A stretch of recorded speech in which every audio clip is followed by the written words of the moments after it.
back to Back in the Day Friday. I'm Allison, I'm here with Old Man Nevitt. How you doing, Old Man Nevitt? Doing great, Allison. How are you doing? I'm fine. You're fine? Yeah. Fine? Yeah, I'm You're fine. young, you're in the prime of your life, and all you are is fine? Come on, I don't know what's wrong with you people today. You're young, you've got the whole world in front of you. Grab the bull by the horns, pick your head up, and get going. Come on, people. I'm sorry. So, all right, calm down, breathe. Now tell me, what do we have in the Back in the Day mailbag today? Okay. So, dear Back in the Day Friday, what is the greatest WrestleMania moment throughout the whole series from Ken and Fam?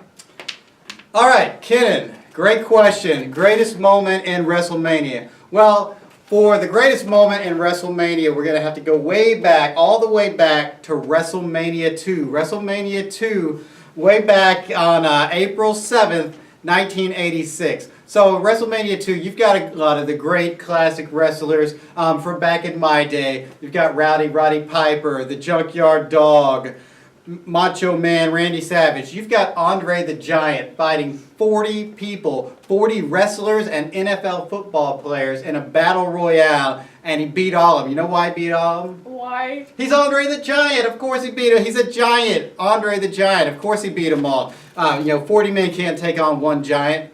But the great moment in that was the title match, the championship match between Hulk Hogan and King Kong Bundy in a steel cage match. It doesn't get any better than a steel cage match.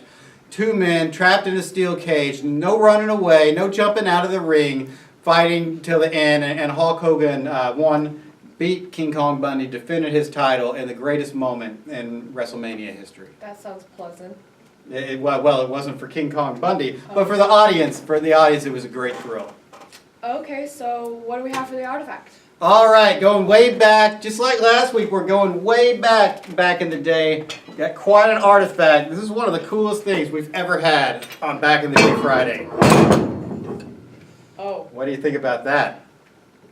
Oh, it's my new manicure thing! Watch out, you're going to lose a finger! Look at that. You see the spikes in that thing? Do you see the steel spikes in that thing? If you lose a finger, you'll probably lose most of your hand you put it in there. You've got to be careful. You can't just go on and touch the stove. You touch the stove, your hand gets burned. Come on, be careful. No, it is not a manicure. Fingers do not go in this. Very dangerous. Okay, well... Oh, I think I know what it is. It's like one of those, rotary telephones. Mr. Watson, can you come here? Nice try, Allison. No, this is not the telephone that Alexander Graham Bell first called Mr. Watson on. It does have a little crank there, but no, that's not it. Try again. Is it those crank down window things in those old cars? No, well, they didn't. We didn't have windows in the old cars. Eventually, they realized. So with the old cars, when they're first invented, they didn't go real fast. Didn't think you needed a windshield, and then all of a sudden you start getting hit in the face by bugs and debris, rocks and sand, that kind of thing. They put the windshield on. The windows on the side didn't come till later on. That they did have. We did have to crank down the windows back in the day, though. Those old cars also, they had the crank to start the motor on the front. But this isn't part of a car. This actually comes from the farm. This is a vintage 1903 Black Hawk corn sheller. That is way back in the day. That's right, Black Hawk corn sheller. So, you ever eat corn? I think. All right, so do you have it, you have it on the cob sometimes, right? How else can you have corn?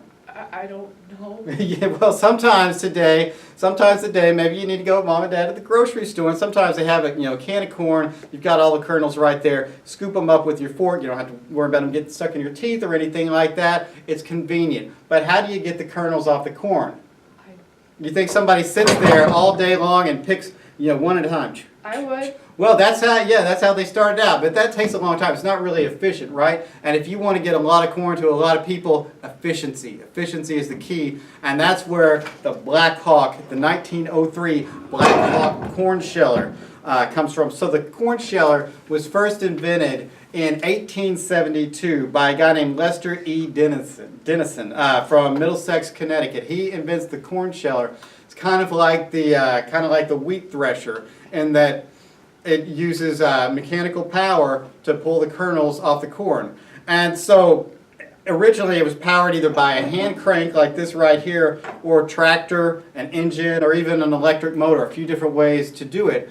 And so you can see there's the teeth in there, like the ones that almost took your hand off right there. Yes, can you see them? That's pretty cool. Right, very cool. Very cool. You've got the teeth in there. So you put the corn cob in there, you turn the crank, and as you turn the crank, it rips those kernels out. And so you'll have a basket or a bucket below, mounted to a bucket, and then those kernels fall right in there. This one in particular was invented by a guy named A.H. Patch. And if you look real closely there, see, what does that say there? A.H. Patch. Right, and then what does it say right here?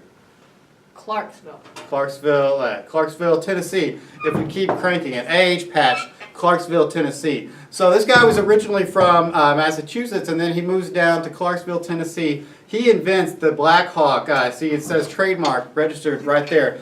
So as you can see there, yes, A.H. Patch, and then as we turn it, Clarksville, turn a little more, Tennessee. So A.H. Patch, he invented his first corn sheller in 1872.